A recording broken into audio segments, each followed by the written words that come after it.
So you want to learn the tech so that you can get good at Mario Kart DS, huh? In this video, we'll show off everything you need to know from basic essentials to advanced tech and provide in-depth visual aid to assist in your success.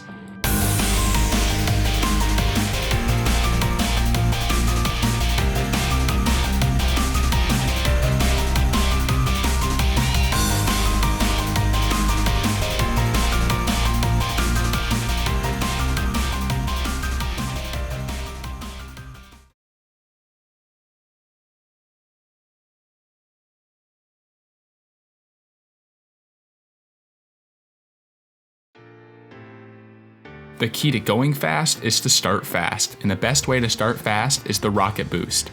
If you're familiar with other kart games, it's the same here. To get the best boost possible, you'll want to start holding A as the 2 on the countdown begins to fade. You'll know if you did it right if you begin the race with a huge burst of speed. Important note, there are a few different levels of starting boost depending on your timing holding A.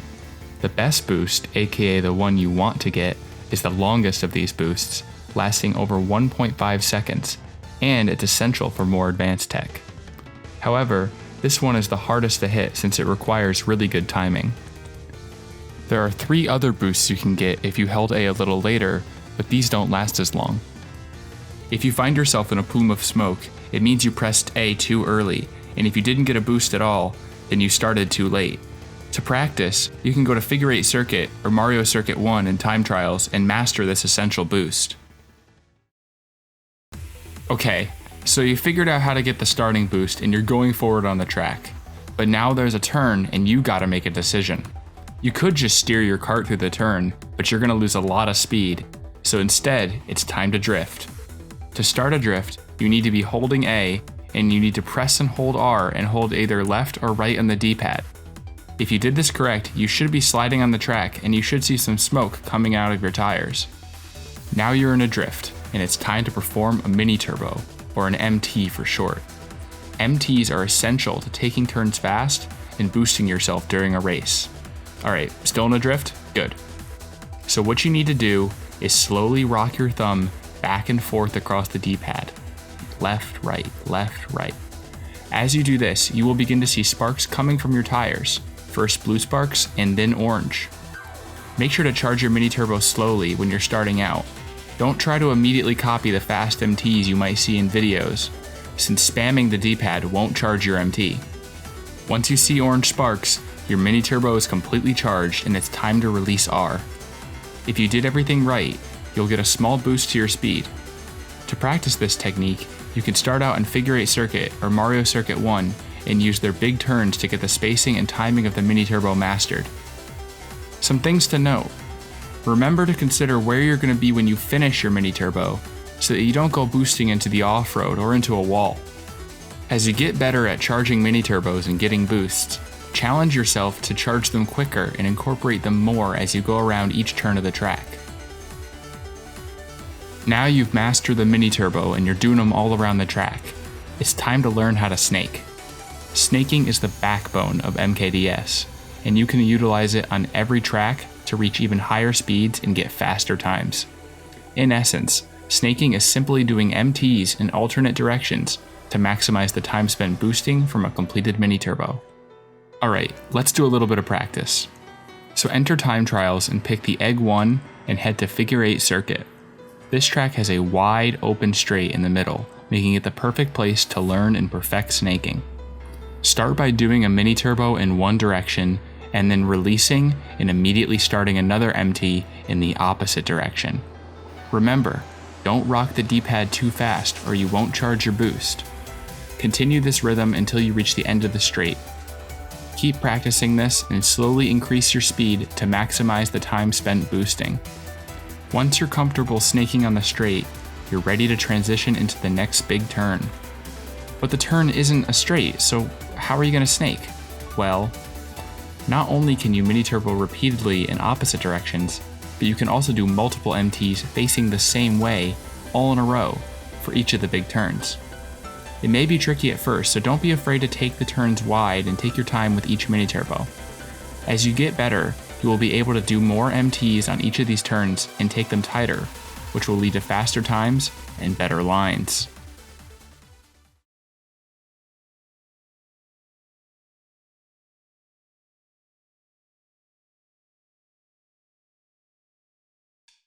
Before we move into the expert stuff, here's a few more intermediate techniques that can help you go faster in your runs.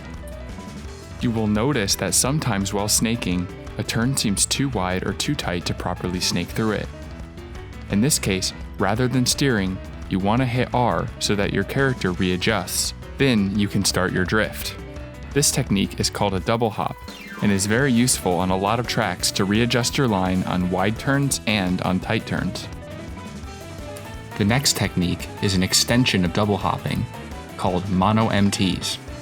In some situations, it's actually faster to only do MTs in one direction with hops in between, even on straights. Mono MTs do require very fast mini turbos, so don't worry if you can't do them right off the bat. But as your speed and skill increases, try this technique out and see if you can pull it off in some of your runs. In the event that you've fallen off the track and get picked up by a Lakitu, there's a technique that will get you to full speed right away. We call this technique the respawn boost. When Lakitu drops you, you want to hit and start holding A right before you hit the ground. If you did it right, you'll get a small jolt of speed the instant you hit the track. The timing is a bit tricky, and even very good players don't get it all the time, but practice counts. Also, this trick only works as long as you're not holding A before Lakitu drops you, so if you've fallen off, don't hold A the whole time or you won't have a chance to get this boost. The last intermediate strat is fast falling. Some tracks have big jumps or hills to clear. When you are in the air, hold up on the D-pad to angle your cart down and fall faster. But before you hit the ground, start holding down to level your cart out so that you land smoothly. If the drop is small, like on Luigi Circuit, hold down so that the back of your cart hits the ground faster. Fast falling may not be obvious while watching runs, but it's useful for saving a good bit of time each time you find yourself in the air.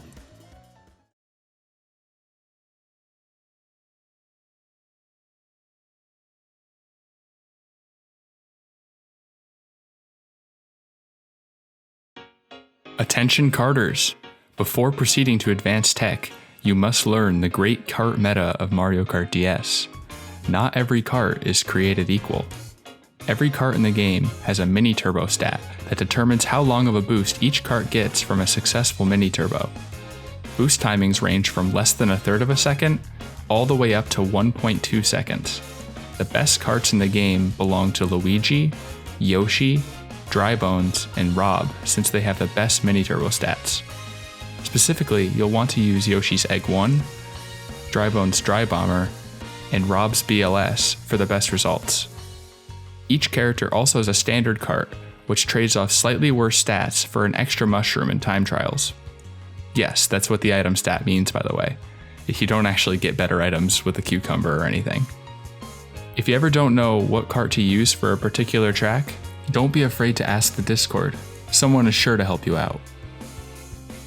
You may have seen some world records and wondered how they were going through the off-road without losing speed. This is an advanced technique called PRB, or Prolonged Rocket Boost. PRB can be used on pretty much any track with off-road, although some tracks are harder to PRB than others. There are a selection of karts in the game which have long enough boosts from MTs that allow PRB to be performed. The Dry Bomber has the longest boost duration and is the easiest kart to PRB with.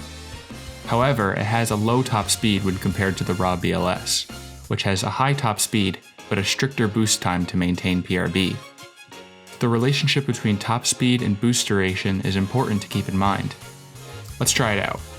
Go to Mario Circuit 1 and pick the Dry Bomber. First, you need to get a rocket start. Then comes the tricky part. You need to maintain the boost of that rocket start. To do that, you need to charge another MT boost before the boost of the previous MT runs out. If you're doing it correctly, you should notice how you glide through the off-road without losing any speed. Remember that PRB is not easy, and even top players struggle with this technique, so don't feel bad if it doesn't work out immediately. But once you feel more comfortable with the speed required to hold PRB, try it out on different tracks. I said earlier that the first step was to get a rocket start. And on most tracks this is true. But on some tracks like GCN Luigi Circuit or Wario Stadium, there are zippers on the track. If you charge up your MT and release it while the zipper boost is still active, you will be able to PRB. This form of PRB is called the PRB reset, and there's no real difference between the two other than how they're initiated. Sometimes while PRBing, you may want to readjust your line. Unlike non-PRB driving, adjusting your lines while maintaining PRB is no easy task, but it is possible. The main way is a technique called double hop PRB, which is exactly what you would expect, a double hop while keeping PRB. This is only possible with a few karts, notably the Dry Bomber and the Egg 1, and it requires really fast MTs. But it can be useful, especially on tracks like Peach Circuit and Mario Circuit 1. If you have a keen eye while watching some world record runs on tracks like GCN Luigi Circuit or Airship Fortress, you may have noticed the kart rotate a bit when they land from a higher place. If you didn't, that's fine. It's not the most obvious time-saving technique. We call this kart rotation a spin landing. Spin landings are great because they automatically turn the kart without you having to steer and lose time. To perform a spin landing, you first want to drive off a ledge or a ramp. Some good tracks that have these are GCN Luigi Circuit, Waluigi Pinball, and Airship Fortress. For this explanation, we'll be using the big jump on Waluigi Pinball. The key to spin landings is actually to not hold a direction on the D-pad at all when you land. You want to remain fully neutral as you land on the track for maximum spin. The amount that your kart revolves each time might not always be the same, but with practice, you can use this to turn your kart without losing time. You want to know an expert level technique that'll secretly save you a bunch of time? Yeah? Well, here's the goods. They're called neutral hops and neutral MTs. In essence, a neutral hop and a neutral MT are hops and MTs that are started while not holding a direction on the D-pad, or neutral. You may be saying, but you said that we had to hold a direction to start a drift. Well, you are right, but I wasn't being 100% honest.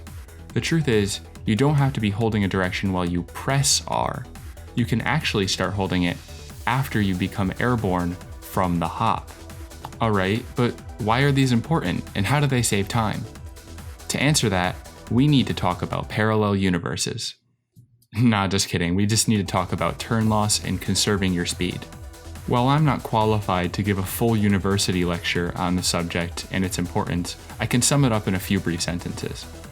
Whenever you steer in this game, while you're not in a boosting state, you can lose a small amount of speed. This small speed loss caused by steering before or after boosting can add up.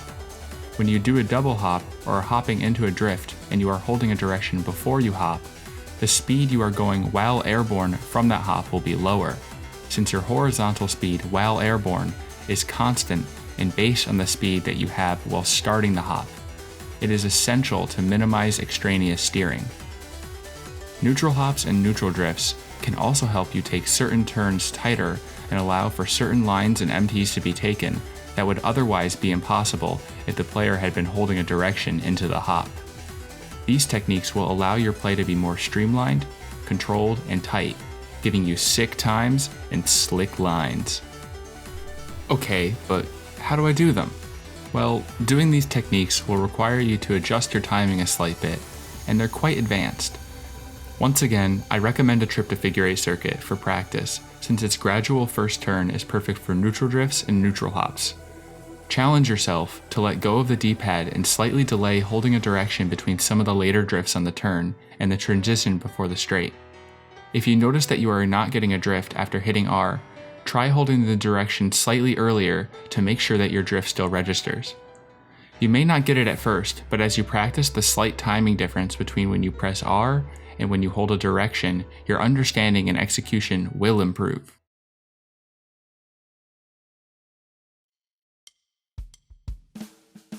Awesome. That's all the tech you need to be aware of to get started, get going, and get good at Mario Kart DS. Remember that you don't need to be mastering double hop PRB from the day that you start. Take your time with each of these techniques, gain an understanding of each before proceeding to the next tier.